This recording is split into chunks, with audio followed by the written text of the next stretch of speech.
بسم اللہ الرحمن الرحیم۔ السلام علیکم ورحمۃ اللہ وبرکاتہ۔ ناظرین محترم، حضرت استاد صاحب حضرت مفتی عبدالرحیم صاحب کے ساتھ ایک اور نشست میں آپ کو خوش آمدید کہتے ہیں۔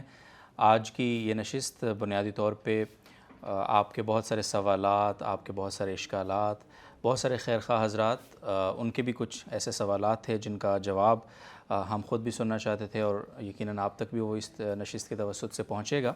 تو انشاءاللہ بڑے بے باک قسم کے سوالات ہیں، اور حضرت ہمیشہ کی طرح کھل کر آپ کے تمام سوالات کو وہ ان کا جواب دیتے ہیں اور بڑی فراخ دلی سے ان کو ایڈریس کرتے ہیں۔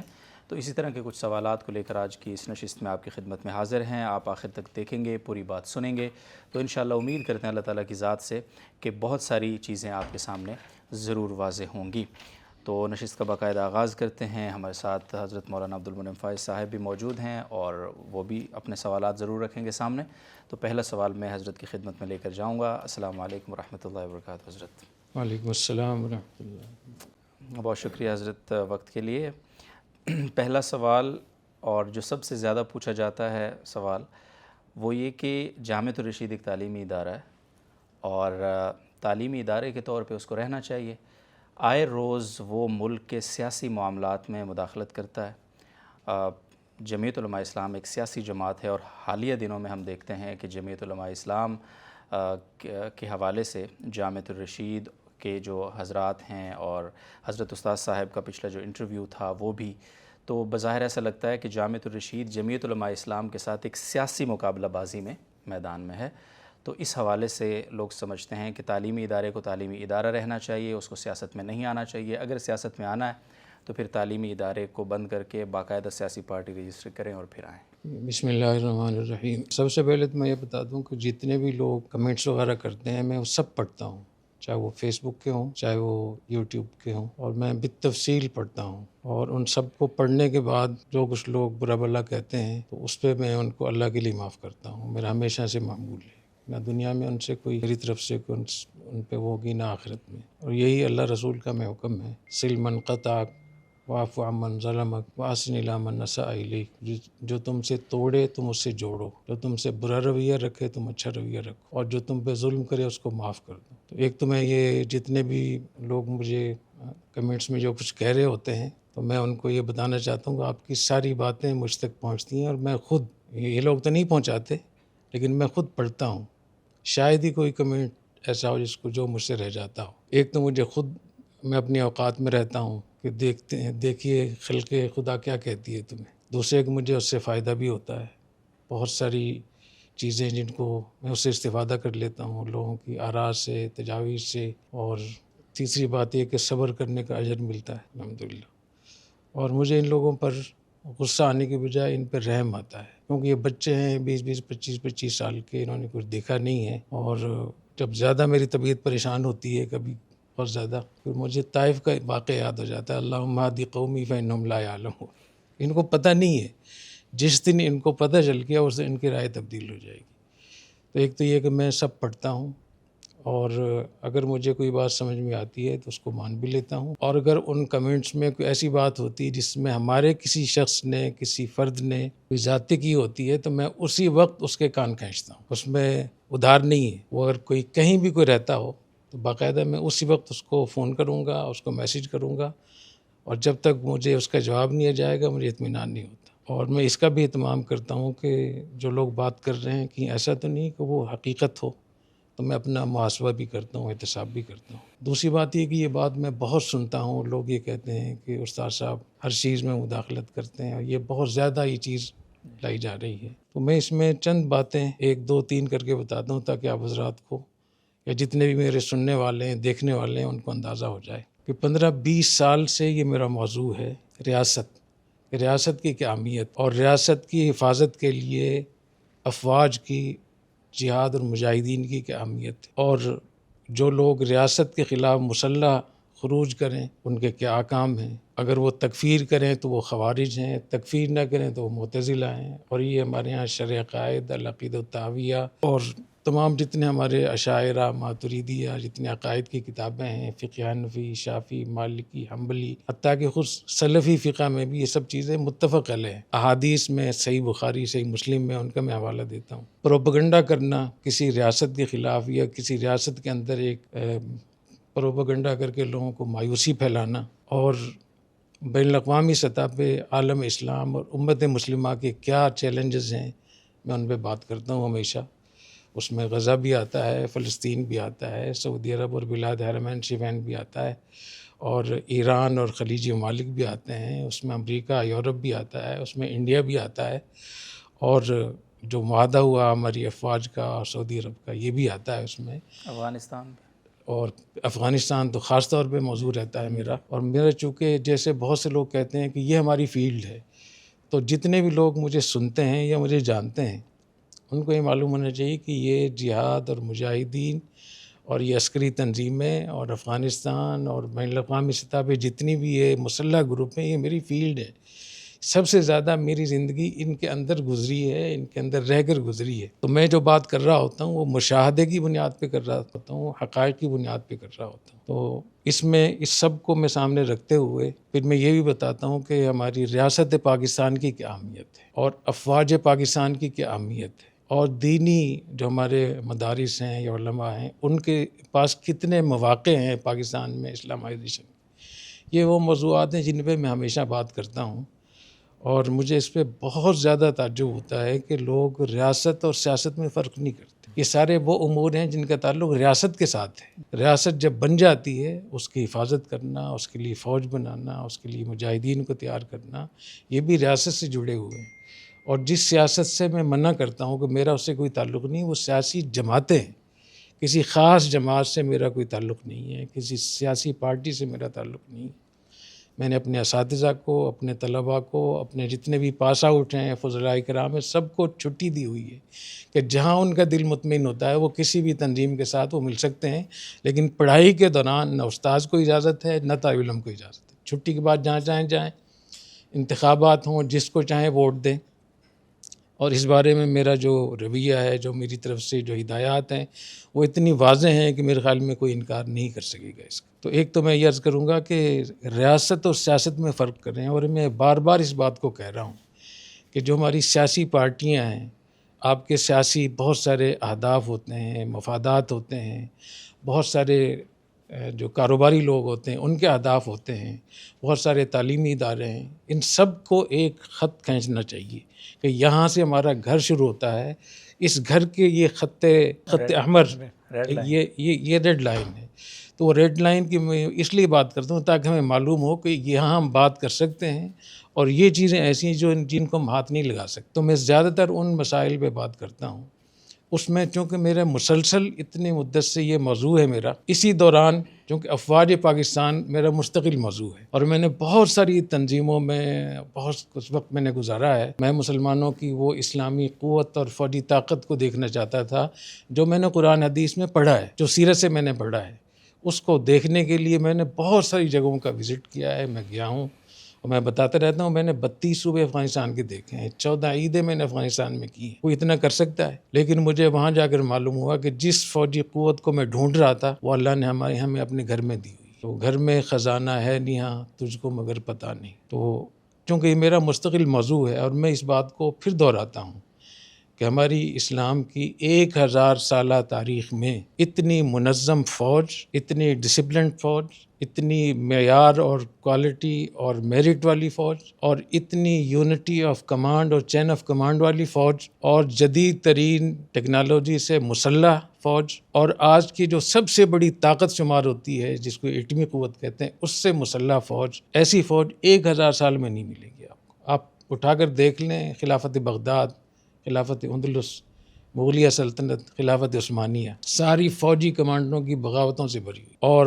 جہاں بھی معاملات ہوئے، چاہے وہ میسور کا سلسلہ ہو، سلطان جو تھے سلطان ٹیپو شہید رحمۃ اللہ علیہ، چاہے وہ سراج الدولہ ہو، چاہے وہ فرخ سیر کا معاملہ ہو، چاہے شاہ ولی اللہ رحمۃ اللہ علیہ کا زمانہ ہو، یا اس سے پہلے خلافت بغداد ہو یا اندلس ہو۔ اور بغداد اور اندلس کو جتنا ابن خلدون نے لکھا ہے اس کا خلاصہ نکالیں کہ کہاں کہاں اس کو میں علماء کرام سے کہوں گا کہ میری اس پہ گفتگو کرنے سے پہلے اس کو ضرور پڑھیں. وہ سب عربی میں آپ اس کو پڑھ سکتے ہیں. اور پھر خلافت عثمانیہ ابھی تازہ واقعہ ہے. تو ان سب کو سامنے رکھتے ہوئے میں پورے اعتماد کے ساتھ یہ کہتا ہوں کہ ایسی منظم فوج 1000 سال میں نہیں ملے گی. باقی میں نے کبھی نہیں کہا کہ یہ فوج فرشتہ ہے، اس سے کوئی غلطیاں نہیں ہوتی. میں بار بار کہتا ہوں کہ فوج کا کوئی بھی جرنیل اگر وہ ظلم کرتا ہے، وہ الیکشن چراتا ہے، کچھ گڑبڑ کرتا ہے، اس پہ آپ بات کریں، اس پہ احتجاج کریں، عدالت میں جائیں، میڈیا میں جائیں. میں نے کبھی بھی اس کی حمایت نہیں کی. لیکن اگر وہ ایک گناہ کرتے ہیں یا 2 گناہ کرتے ہیں تو اس کی نیکی تو خراب نہیں ہوگی نا اس سے. کیا مدرسوں کی حمایت کرنے سے مدرسوں میں اگر کوئی گڑبڑ کر رہا ہے تو اس کی حمایت شمار ہوگی؟ تو میں یہ بار بار اس بات کی وضاحت کرتا ہوں کہ اللہ تعالیٰ نے اس ریاست کی حفاظت کے لیے جن لوگوں کو منتخب کیا ہے وہ افواج پاکستان ہیں اور وہ مجاہدین ہیں.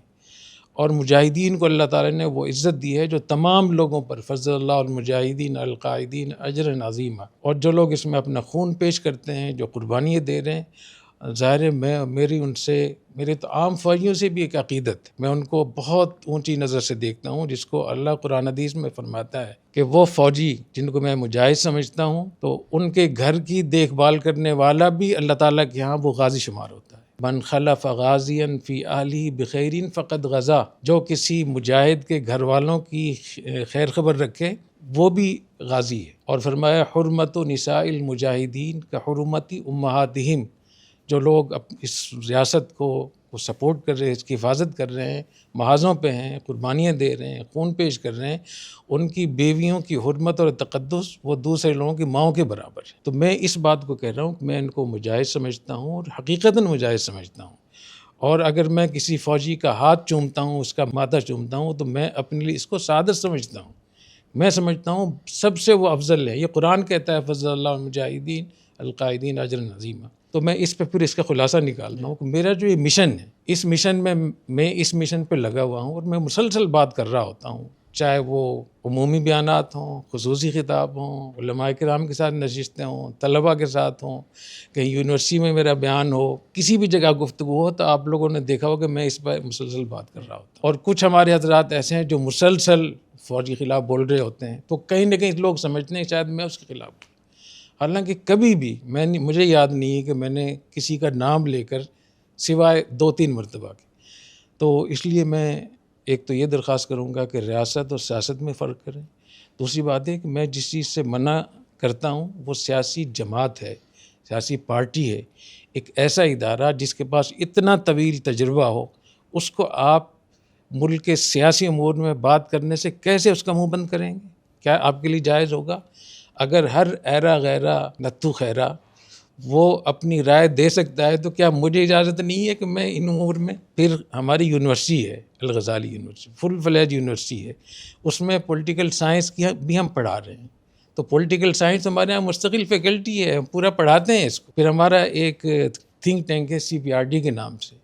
تو اس کا تو مقصد یہی ہے کہ ریاست کو سیاسی حوالے سے، معاشی حوالے سے، تعلیمی حوالے سے، خارجہ امور پہ، داخلہ امور پہ، اسلامائزیشن کے حوالے سے، سوسائٹی اور معاشرے کے حوالے سے، کاروباری حوالے سے کیا ان کو ہم ایسی تجاویز دے سکتے ہیں جو قرآن حدیث کے مطابق ہوں، ان کی ہم رہنمائی کر سکیں.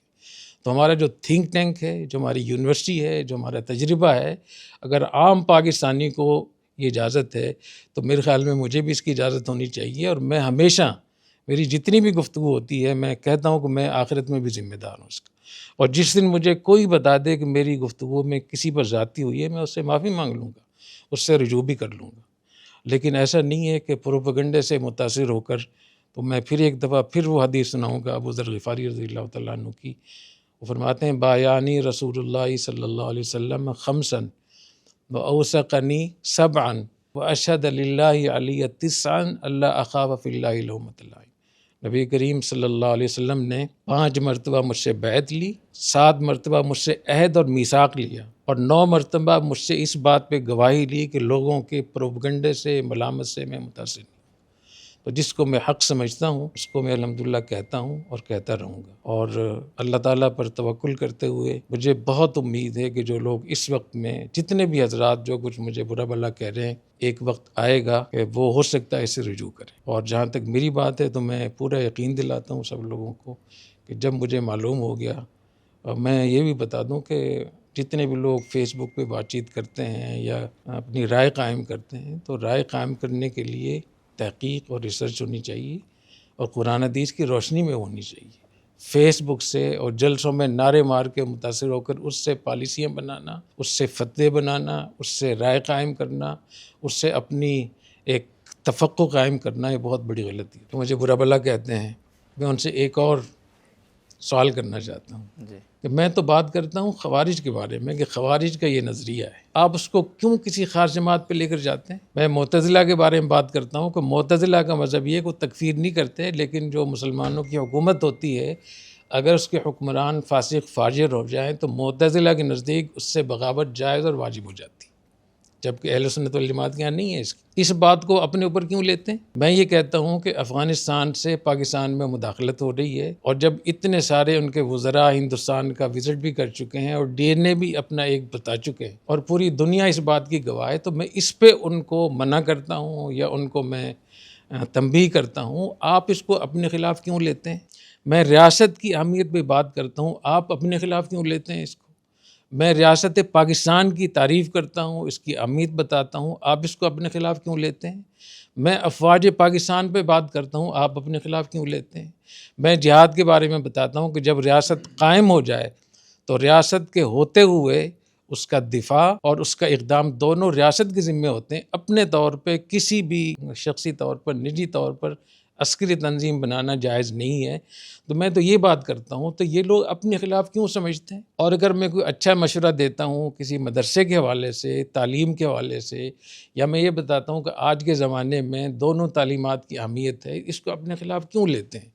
تو میں جو بھی بات کرتا ہوں اس کے اوپر ایسے غول کے غول پل پڑتے ہیں، تو مجھے اس پر بڑا تعجب ہوتا ہے کہ ہم کس دنیا میں رہتے ہیں۔ میں نے جن بزرگوں کی صحبت اٹھائی ہے اس پوری عمر میں، اور جتنے میں نے اپنے بزرگوں کو دیکھا ہے، سنا ہے، ان کی میں نے تاریخ پڑھی ہے، ان کی سوانح پڑھی ہے، جو سلف صالحین ہیں، کبھی سوچا بھی نہیں تھا کہ ہمارے مدرسوں کے وہ طلباء جن کے بارے میں ہمارا یہ عقیدہ ہے کہ رحمت کے فرشتے پر بچھاتے ہیں ان کے قدموں کے نیچے، سمندر کی تہہ میں مچھلیاں ان کے لیے دعا کرتی ہیں، بلوں میں چیونٹیاں ان کے لیے دعا کرتی ہیں، اللہ کی رحمت کے فرشتے ان کو گھیر لیتے ہیں چاروں طرف سے اور پوری ایک چین بنا لیتے ہیں اکرام کے لیے۔ وہ طلباء اتنے آزاد ہو جائیں گے کہ وہ کسی چیز کے پابند نہیں ہیں، جب چاہتے ہیں کسی کو برا بھلا کہتے ہیں، گالی دیتے ہیں، اور ایسی گالیاں، ایسی بےہودگی اور ایسے الزامات اور تہمتیں میں نے کبھی سوچا بھی نہیں تھا کہ کفر از کعبہ برخیزت کو جامانت مسلمان، اور یہ ہمارے پورے اس نظام کے اوپر ایک بہت بڑا سوال ہے۔ اگر ہم اس قسم کی لیڈرشپ پیدا کر رہے ہیں تو اس کا مطلب یہ کہ ہمارا مستقبل وہ بہت ہی مایوس کن ہے، ہمارے مستقبل کے حوالے سے یہ بات اچھی نہیں ہے، اچھی خبر نہیں ہے۔ اچھا استاد صاحب، اسی بحث میں ایک اور سوال بھی اٹھایا جا رہا ہے کہ جیسے ہی یہ حضرت استاد صاحب نے بات کی ہے تو اس کے ساتھ ہی ایک خبر آئی ہے کہ جامعہ رشید کی الغزالی یونیورسٹی کو حکومت نے 63 کروڑ روپے اس سال کے لیے گرانٹ دی ہے، اور اس کے ساتھ میں یہ اسٹیبلش کیا گیا ہے JUI کے سوشل میڈیا پر بھی اس بات کو باقاعدہ لکھا گیا کہ حضرت مولانا فضل الرحمان صاحب کی مخالفت کرنے کے عوض میں یہ گرانٹ دی گئی ہے جامعہ رشید کو۔ پھر یہ بھی کہا جا رہا ہے کہ اس کی ونڈو یا اس کا کاؤنٹر جو ہے وہ تو استعمال کیا جا رہا ہے الغزالی یونیورسٹی کا، یہ اصلاً جامعہ رشید کے لیے 63 کروڑ روپے منظور ہوئے ہیں۔ ایک تو یہ کہ جامعہ رشید کا جو تعلیمی نظام ہے اس میں بہت ساری بنیادی فرق ہیں دوسرے ہمارے مدارس کے نظام سے۔ اس میں ایک تو ہم نے 80 تعلیم کو لازم کیا ہے، دوسری جگہوں میں لازم نہیں ہے۔ پھر ہم نے اسی بنیاد پہ ہمارا اسکول بورڈ بھی ہے اور ہماری ایک یونیورسٹی بھی ہے، اس میں تمام چیزیں ماشاءاللہ ہو رہی ہیں، تو یہ بھی فرق ہے دوسرے سے۔ تیسری بات یہ کہ جیسے میں بتاتا رہتا ہوں کہ ریاست پاکستان، افواج پاکستان، پھر یہ کہ ریاست کی جو امور خارجہ، امور داخلہ، اس میں ہماری کیا ذمہ داری بنتی ہے، یہ چیزیں باقاعدہ ہم نے اپنے نصاب میں شامل کی ہیں تاکہ جو طالب علم بھی فارغ ہو اس کو پتہ ہو کہ مجھے کہاں چلنا ہے۔ تو وہ چیزیں جن کا تعلق ریاست کے ساتھ ہے ہم نے باقاعدہ نصاب میں شامل کی. چوتھی چیز یہ کہ ہم اپنے طلباء کو تیار کر رہے ہیں تاکہ وہ منبر و محراب کے خطیب بھی ہوں, درس نظامی کے مدرس بھی ہوں, دارالافتاء کے مفتی بھی ہوں اور شریعہ کے ماہرین اور محقق بھی ہوں. اس کے ساتھ ساتھ ہماری ریاست پاکستان قومی سطح پہ اور بین الاقوامی سطح پہ ان تمام جگہوں میں وہ قیادت کر سکیں جہاں ہمارے ملک کو, ہمارے امت مسلمہ کو ضرورت ہے. اس کے لیے میں بار بار اس بات کو کہہ رہا ہوں, اس کے لیے ضروری ہے کہ طلباء کا جو رجحان ہے, جو ان کا کلچر ہے مدرسے کا, جامعہ کا, وہ ایسا ہو جو ریاست کے ساتھ موافق ہو. اگر آپ ان طلباء کی ذہنیت ہی آپ ریاست کے خلاف بنا دیں گے, حکومت کے خلاف بنا دیں گے, بیوروکریسی کو برا بھلا کہیں گے, سارے الزامات لگاتے رہیں گے, تو یہ بچے کبھی بھی ریاست کی قیادت نہیں کر سکتے, نئے بیوروکریسی میں جا سکتے ہیں. تو ایک تو یہ بنیادی چار فرق ہیں. پانچویں بات یہ کہ ہم نے پوری ایک اصول موضوعہ میں سے یہ ایک باقاعدہ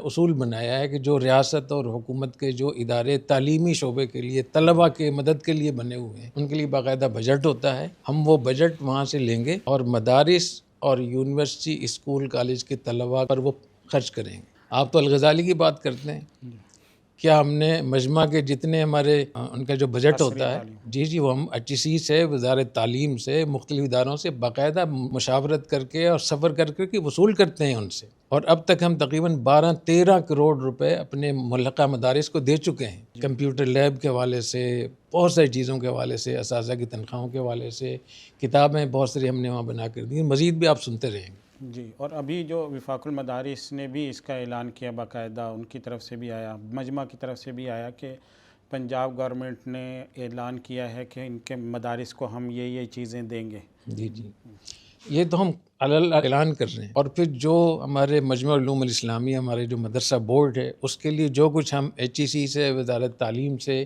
یا مختلف NGO سے ہم حاصل کرتے ہیں, اس کو ہم کھلا اس کو دیتے ہیں اور اس کی باقاعدہ اس کی لائیو اس کی نشریات ہوتی ہیں. دنیا دیکھتی ہے کہ یہ فلاں مدرسے کا محتم اپنا چیک وصول کر رہا ہے جو وزارت تعلیم نے, HEC نے یا فلاں شعبے نے دیا ہے. تو یہ لوگوں کو پتہ نہیں ہے کہ یہ ہم تو کھلا کر رہے ہیں اور باقاعدہ ہماری یہ پالیسی میں شامل ہے. اور اس کا مقصد یہ ہے کہ تاکہ آپ اپنے مدارس کو, اپنے طلباء کو ریاست کے ساتھ ہم الائن کریں ان کو, اور اس کے بعد ہی پھر ان کے اندر یہ صلاحیت پیدا ہوگی, اور اس کے بعد ہی ریاست اور حکومتی اداروں میں, بیوروکریسی میں ان کے لیے جگہ بنے گی. اگر آپ رات دن برا بھلا کہیں گے, گالیاں دیں گے, نعرے لگائیں گے, الزامات لگائیں گے, تو یہ پوری جو نسل ہے وہ اینٹی اسٹیٹ, ریاست مخالف بیانی پر آ جائے گی, اور ہو رہا ہے یہ. اور خاص طور پہ ایک ایسے وقت میں جب کہ ہمارے 2 صوبوں میں اس قدر سول نافرمانی اور مسلح خروج اور بغاوت اور اتنی قتل و غارت گری ہو رہی ہے کہ کتنے لوگ ہیں کہتے ہیں کہ ہماری وہاں رٹ نہیں رہی ہے. تو ایسے حالات میں اگر ہم ایسا ماحول بنا کر دیں گے ان طلباء کو جو بالکل ابھی نئے بچے ہیں, تو یہ کیا ظلم اٹھائیں گے جب یہ بڑے ہو جائیں گے. تو بنیادی طور پہ پالیسی کا فرق ہے. اور میں یہ نہیں کہہ رہا کہ ہماری ہی پالیسی ٹھیک ہے, میں کہہ رہا ہوں زیادہ تر وہ پالیسی ہے وہ چل رہی ہے الحمدللہ. اس کو بھی دیکھ لیا جائے, چند سالوں میں اس کے نتائج بھی آپ کو مل جائیں گے. اور یہ جو پالیسی ہے یہ 1857 سے پہلے یہی پالیسی تھی, اور 1857 کے بعد کتنے ہمارے حضرات نے 16 مرتبہ, جس میں شیخ الاسلام حضرت مدنی قدس سرہ سر فہرست ہیں, انہوں نے 16 سالہ نصاب بنایا تھا. ہر سال 1 گھنٹہ انگلش کا, 5 زبانیں شامل کی گئیں, اور اس میں تمام علوم و فنون جو آج کل یونیورسٹی میں پڑھائی جاتے ہیں باقاعدہ وہ شامل تھے. تو جامعۃ الرشید نے اپنے اکابر ہی کے ان کے خوابوں کی تعبیر کو شرمندہ تعبیر کیا ہے. تو اس کو بھی دیکھ لیا جائے. تو ایک تو یہ کہ میں یہ عرض کروں گا کہ یہ ہماری پالیسی کھلا ہے. اور الغزالی کے حوالے سے چونکہ ہمارے لوگوں نے نہ یونیورسٹیاں بنائی ہیں, نہ یونیورسٹیاں چلائی ہیں, نہ ان کو معلوم ہے, تو وہ اس کو ایک مدرسہ سمجھ رہے ہیں. الغزالی یونیورسٹی میں جو اساتذہ ہیں ان کی تنخواہ 5 لاکھ سے شروع ہوتی ہے اور 25 لاکھ تک جاتی ہے. اور جو اس کا کیمپس ہے, اس کیمپس کے مہینے کا جو اس کا کرایہ ہے وہ 1 کروڑ روپے. تو ان کو یہ معلوم ہی نہیں ہے کہ یونیورسٹیاں کیسے چلتی ہیں, وہاں تحقیق کیسے ہوتی ہے. تو سب سے پہلے اپنی معلومات کو درست کر لیں. اور میں اس کے لیے مولانا عثمان یوسف صاحب, مولانا حماد اللہ الغاری صاحب اور ڈاکٹر ذیشان صاحب سے کہوں گا کہ کل ہی اس پہ کوئی میٹنگ کر لیں اور اس پہ پورا بتائیں کہ یونیورسٹی کیسے چلتی ہے, اور ہماری جو گرانٹ وغیرہ ملتی ہے وہ کہاں سے ملتی ہے, اس کا طریقہ کار کیا ہے, اس میں کوئی فوج کا عمل دخل ہے یا کسی اور کا عمل دخل ہے. اور آپ کو یاد ہوگا کہ جب یہاں وزیر اعلیٰ تشریف لائے تھے, جی, تو میں نے, اور وہ چیز تمام چینلوں پہ چلی, میں نے اس کے کہا کہ میں شکریہ ادا کرتا ہوں کہ انہوں نے جامع رشید کے لیے 50 کروڑ کی گرانٹ منظور کی. تو میں مولانا عثمان یوسف صاحب سے کہوں گا کہ جو آپ حضرات کا انٹرویو ہو یا جو نشست ہو اس میں ان سب چیزوں کا حوالہ دیں تاکہ لوگوں کو معلوم ہو جائے کہ جو کچھ ہم کر رہے ہیں وہ کھلا کر رہے ہیں. اور تمام فضلاء اجتماع میں شریک تھے اس میں. جی بالکل. پھر ایک درخواست کروں گا کہ اپنے غصے کو اور اپنی جو ذہنیت ہے اس سے تھوڑا سا پیچھے ہٹ کر حقائق پہ جائیں تو میرے خیال میں بہت کچھ چیزیں واضح ہو جائیں گی انشاءاللہ. ایک فرق اس میں اور بھی ہے، وہ یہ کہ شخصی طور پر حکومت سے امداد لینا اور طلباء کے لیے، اساتذہ کے لیے، ان کی تعلیم کے لیے اجتماعی طور پہ، تو ان دونوں میں بھی فرق ہونا چاہیے. تو اگر شخصی طور پر میرا جو خاندان ہے یا میری ذات ہے یا میرا قبیلہ ہے، میرا گھر ہے، اس میں کوئی چیز اگر کوئی ثابت کر دے، حتیٰ کہ میرے پاس کوئی زمین نہیں ہے، کوئی میرے پاس پلاٹ نہیں ہے. میرے والد صاحب جب فوت ہوئے تو میرے وراثت میں کچھ پلاٹ اور کچھ زمین آئی تھی، وہ میں نے اپنی ہمشیرہ اور اپنے ایک بھتیجے کو دے دی جو عالم ہے. میں نے کہا تم مالک. تو میں تو کسی چیز کا مالک ہوتا ہی نہیں. جو پیسے میرے پاس ہدیہ وغیرہ بھی آتے ہیں وہ بھی اسی وقت میں وقف کر دیتا ہوں، میں مالک رہتا ہی نہیں. تو میں نے کوئی چیز رکھی نہیں اپنی ذات کے لیے. جو بھی کچھ ہے یہ اپنے بچوں کے لیے، بچوں سے مراد جامع رشید کے طلباء، مجمع العلوم اسلامی کے طلباء اور اس قوم کے بچوں کے لیے جن کو میں اپنے بچے سمجھتا ہوں. تو اس لیے ایک تو یہ کہ شخصی اور اس میں اجتماعی میں فرق ہونا چاہیے. اچھا، دوسری بات یہ ہے کہ جو بھی کچھ ہو رہا ہے یہ علانیتاً ہو رہا ہے. یہ حضرات اس میں جو میری گفتگو ہوئی 1.5 سال پہلے، 1 سال پہلے، اور جو وہ باقاعدہ وہ ویڈیوز اس کی ایک فولڈر بنا دیں تاکہ لوگوں کو معلوم ہو جائے کہ یہ چیزیں کھل کر ہو رہی ہیں اور اس کے مقاصد بھی میں کھل کر بتاتا ہوں. تو علانیتاً شخصی طور پر نہیں ہے، اجتماعی طور پر ہے. شخصی طور پر اپنے خاندان کے لیے، ذاتی طور پر نہیں ہے. اور پھر یہ کہ علانیتاً ہے اور اس کے اہداف اور مقاصد بھی بالکل واضح طور پہ ہیں. تو باقی ہے کہ اس کا پورا آڈٹ ہوتا ہے، پورا ایک نظام ہے، سسٹم ہے. وہ مولانا عثمان یوسف صاحب اور مولانا محمد اللہ لغاری صاحب اس بارے میں انشاءاللہ لوگوں کو بریف کر دیں گے. جی انشاءاللہ. تیسری چیز یہ کہ یونیورسٹیوں کا جو بجٹ ہوتا ہے نا، اگر اس کو جا کر دیکھ لیں کہ یونیورسٹیوں کا بجٹ کتنا ہوتا ہے اور کتنے طریقوں سے یونیورسٹیوں کی فائنانس ہو رہی ہوتی ہے، مالیات کا شعبہ کس طریقے سے چل رہا ہوتا ہے، تو 4 طریقے ہوتے ہیں. اس میں ایک ہر یونیورسٹی کا ایک انڈاؤمنٹ ہوتا ہے اور اوقاف ہوتے ہیں اس کی، جو ہمیشہ سے اس کے بانی نبی کریم صلی اللہ علیہ وسلم نے اوقاف کو شروع فرمایا تھا اور ہمارے اسلام کی سب سے بڑی خوبی یہ تھی. تو اوقاف ہوتے ہیں. اور اوقاف کتنے ہوتے ہیں؟ مغربی دنیا کی جو یونیورسٹیاں ہیں ان میں 36 بلین ڈالر، یعنی پاکستان کے بجٹ کے برابر ایک یونیورسٹی، اس کا جو بجٹ ہے، اس کے جو انڈاؤمنٹ ہے، اس کی مجموعی جو سائز ہے وہ 52 بلین ڈالر سے زیادہ ہے. 52 بلین ڈالر. دوسرے نمبر پہ فیس سے ان کی چیزیں ہو رہی ہوتی ہیں. تیسری چیز ہوتی ہے ریسرچ اور سروسز، کہ آج دنیا میں جتنی بھی ٹیکنالوجی آپ کو نظر آ رہی ہے، چاہے وہ کسی بھی حوالے سے، یہ یونیورسٹیوں کی ریسرچ ہے. طلباء ریسرچ کرتے ہیں اساتذہ کی نگرانی میں، اور اس کے نتیجے میں کہیں آئی فون وجود میں آ رہا ہے، کہیں فیس بک وجود میں آ رہا ہے، کہیں کوئی چیزیں وجود میں آ رہی ہیں. اور یہ پھر بڑی بڑی جو کمپنیاں ہوتی ہیں وہ ایسے طلباء کو آن کر لیتی ہیں اور ان کے لیے سارے انتظامات کرتی ہیں، پوری ریسرچ کے لیے وسائل خرچ کرتے ہیں، پھر وہ ریسرچ ان کی ہوتی ہے. اور چوتھی چیز ہوتی ہے ڈونیشن. اور ڈونیشن میں حکومتیں بھی آتی ہیں، این جی اوز بھی آتی ہیں، بہت سارے خاندان بھی آتے ہیں، بہت سارے لوگ شخصی طور پر بھی ہو رہے ہوتے ہیں. تو جامعہ الرشید اور جامعہ الغزالی میں ہم ان چاروں چیزوں کو کوشش کر رہے ہیں. اور ابھی الغزالی یونیورسٹی کے ایک طالب علم نے اس پہ ریسرچ کی ہے کہ جو نابینا بچے ہوتے ہیں، نابینا لوگ، ان کو ایسا چشمہ وہ تیار کر رہے ہیں کہ وہ چشمہ خود ان کو بتائے گا کہ آپ کو دائیں طرف جانا ہے، بائیں طرف جانا ہے، راستہ صاف ہے نہیں ہے. تو وہ چشمہ جو ہوگا وہی ان کے لیے پوری رہنمائی کرے گا. اس پہ باقاعدہ وہ اب گئے ہوئے ہیں اسلام آباد میں، باقاعدہ اپنی پریزنٹیشن دے رہے ہیں. اور ایک بات اور، الغزالی کی ایک طالبہ جو ایک عالم کی صاحبزادی باپردہ جاتی ہیں وہاں، انہوں نے اس پہ ایک ایپ بنائی ہے، اس پہ وہ کام کر رہی ہیں کہ بچیاں جب گھروں سے نکلتی ہیں پڑھنے کے لیے، اسکول جاتی ہیں، مدرسے جاتی ہیں، جامعہ جاتی ہیں، کالج یونیورسٹیاں جاتی ہیں، تو ماں باپ کو ان کی لوکیشن، ان کی صورتحال کا پتہ ہو، اور ان کے پاس ایک ایسی ڈیوائس ہوگی کہ اس کے ذریعے سے وہ ایمرجنسی میں وہ اپنے ماں باپ کو بتا سکیں گے. ماں باپ کو پتہ ہوگا کہ ہماری بچی کہاں ہے، کہاں کھڑی ہے، بس اسٹاپ پہ ہے. اور اگر بچی یہ معلوم کرنا چاہے کہ میرے والد صاحب کہاں ہیں، یا ان کو ایمرجنسی میں کہ ان کو اطلاع دینا چاہے کہ میرے ساتھ کوئی حادثہ ہوا ہے، تو الغزالی یونیورسٹی کی طالبہ جو ایک عالم دین اور مفتی کی صاحبزادی ہے، وہ اس پہ کام کر رہی ہے، باپردہ کام کر رہی ہے. اس لیے میں یہ عرض کر رہا ہوں کہ جو ہمارے حضرات جو الغزالی میں بات کر رہے ہیں تھوڑا سا انتظار کر لیں، آپ کو 5 سے 10 سالوں میں اس کی ریسرچ، اس کی تحقیق اور اس میں جو طلبہ طالبات جو اس کے لیے تیار ہوں گے اور اس قوم کی خدمت کریں گے، عالم اسلام کی خدمت کریں گے، وہ غیر معمولی ہوگی انشاءاللہ حضرت۔ جی ناظرین محترم، آپ نے گفتگو سنی اور بہت ساری چیزیں آج کی اس گفتگو میں ایڈریس ہو گئیں جو آپ کے سوالات تھے، اعتراضات تھے، اور پھر بھی آپ کا کوئی سوال ہو، اعتراض ہو تو آپ کو ہمیشہ کی طرح آپ بھی ویلکم ہے، تو آپ بتائیے، انشاءاللہ اگلی نشست میں ان کو بھی شامل کرنے کی کوشش کریں گے۔ اجازت دیجیے، اپنا خیال رکھیے۔